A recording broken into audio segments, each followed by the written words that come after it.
Hello friends, welcome to my YouTube channel GK quiz. GK quiz में आप सभी का बहुत बहुत स्वागत है फ्रेंड्स। आज है 29 नवंबर और 29 नवंबर से बनने वाले जितने भी मोस्ट इंपॉर्टेंट करंट अफेयर्स हैं उनको आज हम इस वीडियो में चर्चा करने वाले हैं फ्रेंड्स। आप चाहे जिस भी एग्ज़ाम की तैयारी कर रहे हो ना, आज का जो सेशन होने वाला है आपके लिए काफ़ी अति महत्वपूर्ण होने वाला है। ठीक है, तो चलिए वीडियो को शुरू कर लेते हैं फ्रेंड्स बिना देरी किए। 29 नवंबर 2023 के पहले क्वेश्चन से बात करते हैं। पहला क्वेश्चन आपके सामने फ्रेंड्स कह रहा है, हाल ही में हार्नबिल महोत्सव 2023 कहाँ मनाया जाएगा। तो फ्रेंड्स हार्नबिल महोत्सव 2023 की मैं बात करूँ तो इसको मनाया जाएगा फ्रेंड्स, याद रखिएगा, नागालैंड के अंदर। यानी इस क्वेश्चन का जो विकल्प है, विकल्प नंबर बी बिल्कुल सही हो जाएगा, नागालैंड।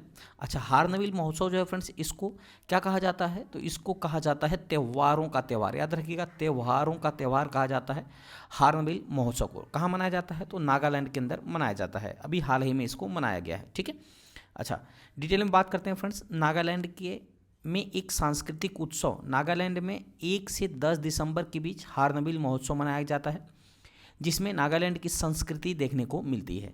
तरह तरह के नागा पकवान देखने को मिलेंगे यहाँ पे। लोक नृत्य और कहानियाँ इस फेस्टिवल के खास हिस्सा है। बात आती है फ्रेंड्स नागालैंड की, तो याद रखिएगा नागालैंड की राजधानी जो है वो कहाँ है, कोहिमा है, और मुख्यमंत्री हैं नेफ्यूरियो, राज्यपाल हैं श्री एल गणेशन, ये भी आपको याद रखना है। नागालैंड से रिलेटेड कुछ महत्वपूर्ण करंट अफेयर्स की भी चर्चा कर लेते हैं। तो केंद्रीय स्वास्थ्य मंत्री ने नागालैंड के पहले मेडिकल कॉलेज का भी हाल ही में उद्घाटन किया है। आधार से जुड़ा जन्म पंजीकरण शुरू करने वाला पूर्वोत्तर का पहला राज्य बन गया है नागालैंड। फांगनोन कोन्याक राज्यसभा की अध्यक्षता करने वाले नागालैंड की पहली महिला सांसद बन गई हैं। वहीं नागालैंड को आधिकारिक तौर पर लंपी त्वचा रोग पॉजिटिव घोषित किया गया है। तो ये भी आपको याद रखना है। ये था फ्रेंड्स कुछ महत्वपूर्ण नागालैंड के करंट अफेयर्स। ठीक है, अच्छा अगर मैं ऑप्शन की बात करूं फ्रेंड्स, तो ऑप्शन गुजरात से क्या आपको रिलेट कर सकते हैं। तो फ्रेंड अभी हाल ही में गुजरात में अंतर्राष्ट्रीय पतंग महोत्सव मनाया गया है। ठीक है ना, अंतर्राष्ट्रीय पतंग महोत्सव मनाया गया गुजरात में। अच्छा, तमिलनाडु से रिलेट करें फ्रेंड्स, तो अभी जल्लीकट्टू और पोंगल त्यौहार कहाँ मनाया जाता है, तो तमिलनाडु के अंदर। केरल की बात करें तो केरल के अंदर फ्रेंड्स ओणम त्यौहार मनाया जाता है। तो ये भी आपको याद रखना था। तो उम्मीद करते हैं फ्रेंड्स पहला क्वेश्चन आपको अच्छी तरह से समझ में आया होगा। चलिए अगले क्वेश्चन की तरफ बढ़ते हैं। अगला क्वेश्चन आपके सामने फ्रेंड्स कह रहा है, क्वेश्चन है, उत्तर प्रदेश सरकार ने किस महापुरुष की जयंती पर 25 नवंबर को नो नॉनवेज डे घोषित किया है। ठीक है, नो नॉनवेज डे किसकी जयंती पर घोषित किया है, तो एक किया है फ्रेंड्स, याद रखिएगा, साधु TL बासवानी। यानी इस क्वेश्चन का जो विकल्प हो जाएगा, विकल्प नंबर डी बिल्कुल सही हो जाएगा। ठीक है, अच्छा डिटेल में अगर मैं बात करूं फ्रेंड्स, तो उत्तर प्रदेश सरकार ने 25 नवंबर 2023 को सभी बूचड़ खाने और मांस की दुकानों को बंद करने का आदेश दिया है। हलाल ब्रांडिंग पर भी प्रतिबंध। 18 नवंबर को उत्तर प्रदेश सरकार ने डेयरी उत्पाद, बेकरी आइटम, पेपरमिंट ऑयल, नमकीन और खाद्य तेल जैसे सभी खाद्य पदार्थों पर हलाल लेबल लगाने पर बैन कर दिया है। ठीक है, अगर बात करें फ्रेंड्स, तो कुछ इसमें नोट पॉइंट है। मुस्लिम संस्थाओं ने हलाल प्रतिबंध की आलोचना की थी, इसलिए लीगल ऑप्शन तलाशते जा रहे हैं। बात आती है उत्तर प्रदेश की, तो उत्तर प्रदेश की राजधानी कहाँ है फ्रेंड्स, लखनऊ है। मुख्यमंत्री योगी आदित्यनाथ है और राज्यपाल है आनंदीबेन पटेल। ठीक है, अच्छा उत्तर प्रदेश से रिलेटेड कुछ महत्वपूर्ण करंट अफेयर्स की चर्चा कर लेते हैं। महिलाओं की सुरक्षा सुनिश्चित करने के लिए उत्तर प्रदेश सरकार ने सेफ सिटी परियोजना अभी हाल ही में शुरू किया है। उत्तर प्रदेश सरकार ने हलाल ब्रांडेड खाद्य पदार्थों पर प्रतिबंध लगा दिया है। उत्तर प्रदेश सरकार ने हर बच्चे के लिए हर अधिकार अभियान अभी हाल ही में शुरू किया है। और उत्तर प्रदेश सरकार ने ही फ्रेंड्स भारत का पहला जल विश्वविद्यालय खोलने का, ये भी आपको याद रखने हैं। ये फ्रेंड्स उत्तर प्रदेश से कुछ रिलेटेड महत्वपूर्ण करंट अफेयर्स। अगर मैं ऑप्शन की बात करूं फ्रेंड्स, तो पहला ऑप्शन है सरदार वल्लभ भाई पटेल। तो आप इससे क्या रिलेट कर सकते हैं, तो फ्रेंड्स सरदार वल्लभ भाई पटेल की आपको पता होगा 182 फीट की विश्व की सबसे ऊंची प्रतिमा बनाया गया है नर्मदा नदी के तट पर गुजरात में। ठीक है, जिसका उद्घाटन फ्रेंड्स 31 अक्टूबर को 2018 को किसके द्वारा किया गया था, प्रधानमंत्री नरेंद्र मोदी के द्वारा किया गया था। अच्छा, अटल बिहारी वाजपेयी की अगर मैं बात करूं फ्रेंड्स, तो अटल बिहारी वाजपेयी का जो है 25 दिसंबर को जन्मदिवस मनाया जाता है। याद रखिएगा 25 दिसंबर को, और 25 दिसंबर को ही फ्रेंड्स सुशासन दिवस भी मनाया जाता है, ये भी आपको याद रखना है। ठीक है, अच्छा लाल बहादुर शास्त्री से क्या कोरिलेट कर सकते हैं, 2 अक्टूबर को लाल बहादुर शास्त्री की जयंती होती है फ्रेंड्स, और 2 अक्टूबर को ही महात्मा गांधी का भी जयंती मनाया जाता है। ठीक है, साथ ही साथ 2 अक्टूबर को ही फ्रेंड्स मनाया जाता है अहिंसा दिवस के रूप में मनाया जाता है, ये भी आपको याद रखना है। उम्मीद करते हैं फ्रेंड्स दूसरा क्वेश्चन भी आप अच्छी तरह समझ पाए होंगे। चलिए आगे बढ़ते हैं अगले क्वेश्चन की तरफ। अगला क्वेश्चन आपके सामने है फ्रेंड्स, कह रहा है हाल ही में किस देश ने भारतीय नागरिकों को वीज़ा मुफ्त प्रवेश की अनुमति दी है। तो फ्रेंड्स अब ये हाल ही में जो मलेशिया ने, याद रखिएगा फ्रेंड्स, मलेशिया ने अपने आर्थिक स्थिति को सुदृढ़ करने के उद्देश्य से भारतीय नागरिकों को वीज़ा मुक्त प्रवेश की अनुमति दी है। यानी इस क्वेश्चन का विकल्प नंबर सी बिल्कुल सही हो जाएगा। ठीक है, अच्छा डिटेल में बात करते हैं फ्रेंड्स। मलेशिया ने भारत नागरिकों को 1 महीने के लिए देश में वीज़ा फ्री एंट्री की सुविधा दी है। इस बात की घोषणा रविवार को मलेशिया के प्रधानमंत्री अनवर इब्राहिम के द्वारा किया गया है। ठीक है, उन्होंने कहा कि मलेशिया में 1 दिसंबर से भारत और चीन के नागरिक, ठीक है ना, भारत के अलावा फ्रेंड्स कहाँ के नागरिक, चीन के नागरिक भी वीज़ा यानी फ्री एंट्री ले सकेंगे। बात आती है मलेशिया की, तो मलेशिया की राजधानी कहाँ फ्रेंड्स, कुआलालंपुर राजधानी है। प्रधानमंत्री हैं अनवर इब्राहिम और मुद्रा यहाँ की है मलेशियाई रिंगित, ये भी आपको याद रखने हैं। ठीक, ये आप मैप में देख सकते हैं, ये है मलेशिया की लोकेशन। चलिए अगर मैं बात करता हूँ फ्रेंड्स ऑप्शन की, तो याद रखिएगा श्रीलंका से क्या कोरिलेट कर सकते हैं। तो फ्रेंड्स अभी हाल ही में जो श्रीलंका है वो 7 देशों को, ठीक है ना, अभी हाल ही में भारत समेत 7 देशों को इन्होंने भी वीज़ा फ्री देने की घोषणा किया है। श्रीलंका ने भी।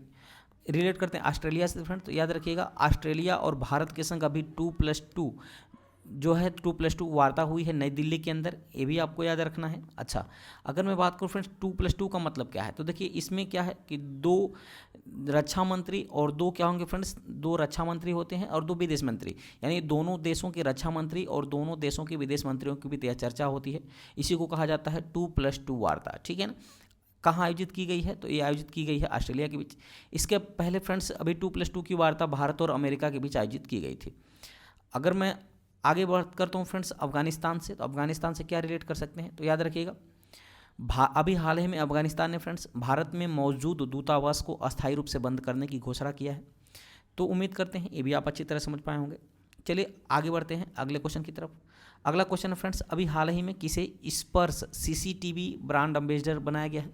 फ्रेंड्स अभी हाल ही में स्पर्श CCTV का ब्रांड एम्बेसडर बनाया गया है सोनू सूद को। यानी इस क्वेश्चन का जो विकल्प है विकल्प नंबर ए बिल्कुल सही हो जाएगा। ठीक है ना, अच्छा आगे बढ़ते हैं फ्रेंड्स, डिटेल में बात करते हैं ऑप्शन की। तो अभी शाहरुख खान को, ठीक है फ्रेंड्स, शाहरुख खान की बात करें तो इनको अभी जो ICC वर्ल्ड कप हुआ है ना उसका ब्रांड एम्बेसडर बनाया गया था शाहरुख खान को, पता होगा आपको फ्रेंड्स। अच्छा ये तो ब्रांड एम्बेसडर बना गया था ICC 2023 की, ठीक है ना, ICC विश्व कप 2023 का। लेकिन अगर आपसे पूछे कि ICC विश्व कप 2023 का ग्लोबल एम्बेसडर किसको बनाया गया था, तो ये बनाया गया था सचिन तेंदुलकर को। ये भी आपको याद रखने हैं। ठीक है ना, साथ ही साथ राजकुमार राव को बात करें फ्रेंड्स, तो अभी हाल ही में इलेक्शन कमीशन ने राजकुमार राव को, ठीक है ना, अपना नेशनल आइकॉन बनाया है। ये भी आपको याद रखना है। इसके पहले किसको बनाया था, सचिन तेंदुलकर को, और उनके पहले बनाया था पंकज त्रिपाठी को। ठीक है, महेंद्र सिंह धोनी की बात करते हैं फ्रेंड्स, तो याद रखिएगा महेंद्र सिंह धोनी को अभी हाल ही में, ठीक है ना, किसका, जियो मार्ट, ठीक है, लेज, जियो मार्ट, लेज, स्वराज ट्रैक्टर, ठीक है, और SBI का ब्रांड एम्बेसडर नियुक्त किया गया है। तो ये भी आपको याद रखना है। चलिए आगे बढ़ते हैं फ्रेंड्स, अगला क्वेश्चन आपके सामने है, हाल ही में सुप्रीम कोर्ट में डॉक्टर भीमराव अंबेडकर की प्रतिमा का अनावरण किसने किया है। तो फ्रेंड्स डॉक्टर भीमराव अंबेडकर की प्रतिमा का अनावरण किया है, याद रखिएगा, राष्ट्रपति द्रौपदी मुर्मू ने। यानी इस क्वेश्चन का जो विकल्प हो जाएगा विकल्प नंबर बी बिल्कुल सही हो जाएगा। ठीक है, बात करें फ्रेंड्स सुप्रीम कोर्ट की, तो इसकी स्थापना होती है 28 जनवरी 1950 को स्थापना होती है। और वर्तमान में मुख्य न्यायाधीश जो हैं DY चंद्रचूड़ हैं, ये भी आपको याद रखना है। अब पहले मुख्य न्यायाधीश की बात करें तो हीरालाल जे कानिया थे सुप्रीम कोर्ट के पहले मुख्य न्यायाधीश। अच्छा सुप्रीम कोर्ट की बात आती है फ्रेंड्स, तो इसी एक क्वेश्चन अभी हाल ही में फातिमा बीबी का निधन हो गया है, जो कि सुप्रीम कोर्ट की पहली महिला मुख्य न्यायाधीश थी। तो ये भी आपको याद रखने हैं। ठीक, अच्छा अगर मैं बात करूं फ्रेंड्स की इसके ऑप्शन की, तो याद रखिएगा, अगर मैं नरेंद्र मोदी की बात करें फ्रेंड्स, पहला ऑप्शन आपको पता ही होगा, नरेंद्र मोदी ने फ्रेंड्स अभी हाल ही में, ठीक है, गरीब कल्याण योजना को 2028 तक के लिए बढ़ा दिया है। साथ ही साथ फ्रेंड्स शिव वाले थीम के आधार पर प्रधानमंत्री मोदी ने जो है फ्रेंड्स वाराणसी में क्रिकेट स्टेडियम बनाने के लिए घोषणा किया है। ये भी आपको याद रखना है। ठीक है, चलिए अगर मैं बात करूं फ्रेंड्स की जगदीप धनखड़ की, तो ये हमारे देश के उपराष्ट्रपति हैं। ठीक है, और अमित शाह ये हमारे देश के जो है फ्रेंड्स सहकारिता और गृह मंत्री हैं। ये भी आपको याद रखना है। आगे बढ़ते हैं फ्रेंड्स, अगला क्वेश्चन है, हाल ही में खेलो इंडिया पैरा गेम्स का शुभंकर किसके नाम से लॉन्च किया गया है। तो फ्रेंड्स खेलो इंडिया पैरा गेम्स का जो शुभंकर है ये उज्ज्वला के नाम से, यानी इस क्वेश्चन का जो विकल्प हो जाएगा विकल्प नंबर ए बिल्कुल सही हो जाएगा। ठीक है ना, अच्छा उज्ज्वला के नाम से खेलो इंडिया पैरा गेम्स का शुभंकर लॉन्च किया गया है। अगर मैं फ्रेंड्स डिटेल में बात करता हूँ तो याद रखिएगा जीतू की, तो जो जीतू है फ्रेंड्स, जीतू को, ठीक है, जीतू की बात करें तो खेलो इंडिया यूनिवर्सिटी गेम्स, खेलो इंडिया यूनिवर्सिटी गेम्स का शुभंकर बनाया गया था जीतू को, ठीक है। अच्छा, मोगा की बात करें फ्रेंड्स तो अभी हाल ही में जो 37वें राष्ट्रीय खेल हुए हैं उसका शुभंकर बनाया गया है मोगा को। अगर 38वें राष्ट्रीय खेल की बात करें तो फ्रेंड्स इसका आयोजन कहाँ किया जाएगा, तो इसका आयोजन उत्तराखंड में किया जाएगा, जबकि 37वां राष्ट्रीय खेल का जो आयोजन किया गया था कहाँ किया गया था, गोवा के अंदर आयोजित किया गया था, ठीक है ना, जिसका शुभंकर क्या बनाया गया था, मोगा। आशा और मोगली की बात करें फ्रेंड्स तो खेलो इंडिया यूथ गेम्स जो कि मध्य प्रदेश में आयोजित किया गया था, इसका शुभंकर बनाया गया था खेलो इंडिया यूथ गेम्स का शुभंकर, ठीक है। जबकि उज्ज्वला जो है फ्रेंड्स खेलो इंडिया पैरा गेम्स का शुभंकर बनाया गया है। अच्छा, जो खेलो इंडिया पैरा गेम्स है फ्रेंड्स ये पहली बार आयोजित किया जा रहा है, वो कहाँ आयोजित किया जा रहा है, तो दिल्ली के अंदर आयोजित किया जा रहा है, ये भी आपको याद रखना है। आगे बढ़ते हैं फ्रेंड्स, अगला क्वेश्चन आपके सामने है, राष्ट्रीय अंगदान दिवस कब मनाया जाता है। तो फ्रेंड्स राष्ट्रीय जो अंगदान दिवस है ये प्रतिवर्ष कब मनाया जाता है, तो इस क्वेश्चन का जो विकल्प है विकल्प नंबर डी बिल्कुल सही हो जाएगा। 27 नवंबर को प्रतिवर्ष राष्ट्रीय अंगदान दिवस मनाया जाता है। अच्छा, अगर मैं ऑप्शन की बात करूं फ्रेंड्स तो याद रखिएगा, डिटेल में पहले बात कर लेते हैं। इसे हर वर्ष स्वास्थ्य और परिवार कल्याण मंत्रालय द्वारा 27 नवंबर को मनाया जाता है, याद रखिएगा। इसका उद्देश्य लोगों को अंगदान करने के लिए प्रोत्साहित करना है। स्वस्थ व्यक्ति मृत्यु के बाद अपने अंगों को दान कर सके और दूसरों की जान बचा सके, इसके लिए इसको प्रोत्साहित करना है इस दिवस का मुख्य उद्देश्य। इसमें लोग हृदय, यकृत, गुर्दे, आंत, फेफड़े आदि को दान कर सकते हैं, ठीक है ना। चलिए, अगर मैं ऑप्शन की बात करूं फ्रेंड्स तो याद रखिएगा 21 नवंबर को कौन सा दिवस मनाया जाता है, तो सबको पता है फ्रेंड्स 21 नवंबर को अभी हाल ही में टीबी डेज मनाया गया है, यानी टेलीविजन दिवस मनाया गया है। 26 नवंबर को विधि दिवस मनाया गया है फ्रेंड्स, अभी हाल ही में सबको पता है, या संविधान दिवस कह सकते हैं। अभी 24 नंबर की बात करें फ्रेंड्स, 24 नंबर को लचित दिवस मनाया गया है, ठीक है ना। कौन सा दिवस, तो लचित दिवस मनाया गया है, ये भी आपको याद रखना है। आगे बढ़ते हैं फ्रेंड्स, अगला क्वेश्चन, विश्व पर्यावरण संरक्षण दिवस कब मनाया जाता है। तो फ्रेंड्स विश्व पर्यावरण संरक्षण दिवस की मैं बात करूं तो ये मनाया जाता है 26 नवंबर को, यानी इस क्वेश्चन का जो विकल्प है विकल्प नंबर डी बिल्कुल सही हो जाएगा, ठीक है। अगर मैं बात करूं फ्रेंड्स विश्व पर्यावरण संरक्षण दिवस इसका क्यों मनाया जाता है, तो यह दिवस जो है पर्यावरण संतुलन को बनाए रखने और लोगों को पर्यावरण को बेहतर करने के लिए जागरूक करने के लिए यह दिवस मनाया जाता है, पर्यावरण संरक्षण दिवस 26 नवंबर को, ये भी आपको याद रखने हैं। आगे बढ़ते हैं फ्रेंड्स, अगला क्वेश्चन है, भारत का सबसे बड़ा बाघ अभयारण्य किस राज्य में स्थापित किया जाएगा। तो भारत का सबसे बड़ा बाघ अभयारण्य जो है फ्रेंड्स ये छत्तीसगढ़ में स्थापित किया जाएगा, यानी इस क्वेश्चन का जो विकल्प है विकल्प नंबर बी बिल्कुल सही हो जाएगा। कहाँ स्थापित किया जाएगा, तो छत्तीसगढ़ में, ठीक है। अच्छा, अगर मैं बात करूँ फ्रेंड्स डिटेल में तो गुजरात से क्या रिलेट कर सकते हैं, तो गुजरात में फ्रेंड्स गिर राष्ट्रीय उद्यान है जो एशियाई बब्बर शेरों के लिए प्रसिद्ध है। अच्छा, राजस्थान की अगर मैं बात करूँ फ्रेंड्स तो याद रखिएगा राजस्थान में जो है इंद्रावती, ठीक है ना, इंद्रावती टाइगर रिजर्व है, सॉरी क्वेश्चन नंबर 9। अच्छा ठीक है, राजस्थान में अगर मैं बात करूँ फ्रेंड्स, अच्छा इस क्वेश्चन का जो विकल्प हो जाएगा ना विकल्प नंबर डी बिल्कुल सही हो जाएगा, मध्य प्रदेश, ठीक है ना। कौन सा विकल्प सही होगा, विकल्प नंबर डी बिल्कुल सही हो जाएगा, मध्य प्रदेश में ये जो है फ्रेंड्स घोषणा किया गया है। सबसे भारत का सबसे बड़ा बाघ अभयारण्य किस राज्य में स्थापित किया जाएगा, तो मध्य प्रदेश में, यानी इस क्वेश्चन का विकल्प नंबर डी बिल्कुल सही हो जाएगा, ठीक है। अच्छा, डिटेल में बात करते हैं फ्रेंड्स, भारत का सबसे बड़ा बाघ अभयारण्य मध्य प्रदेश के दमोह में स्थापित किया जाएगा। यह एक महत्वपूर्ण विकास के तहत मध्य प्रदेश का दमोह जिला देश के सबसे बड़े बाघ अभयारण्य का घर बनने जा रहा है, ठीक है। केंद्र सरकार ने नौरादेही अभयारण्य को दमोह जिले के दुर्गावती अभयारण्य में विलय करने का प्रस्ताव को मंजूरी देते हुए अधिसूचना जारी किया है। बात आती है फ्रेंड्स मध्य प्रदेश की, तो मध्य प्रदेश से रिलेटेड कुछ महत्वपूर्ण करंट अफेयर्स की चर्चा कर लेते हैं। अभी मध्य प्रदेश के द्वारा फ्रेंड्स लाडली लक्ष्मी योजना 2.0 की शुरुआत किया गया है। हनुमान लोक का उद्घाटन अभी हाल ही में छिंदवाड़ा मध्य प्रदेश में किया गया है। नर्मदा लोक का उद्घाटन अमरकंटक जो कि प्रस्तावित है यहाँ करना प्रस्तावित है फ्रेंड्स, इसका उद्घाटन यहाँ के अमरकंटक में किया जाएगा, नर्मदा लोक का। भारत का पहला यूनिटी मॉल जो है उज्जैन मध्य प्रदेश में स्थापित किया गया है। स्वच्छ वायु संरक्षण में इंदौर जो है फ्रेंड्स ये टॉप स्थान पे रहा है मध्य प्रदेश का। स्मार्ट सिटी अवार्ड 2022 जो है ये मध्य प्रदेश के इंदौर को प्रदान किया गया है, तो ये भी आपको याद रखने हैं।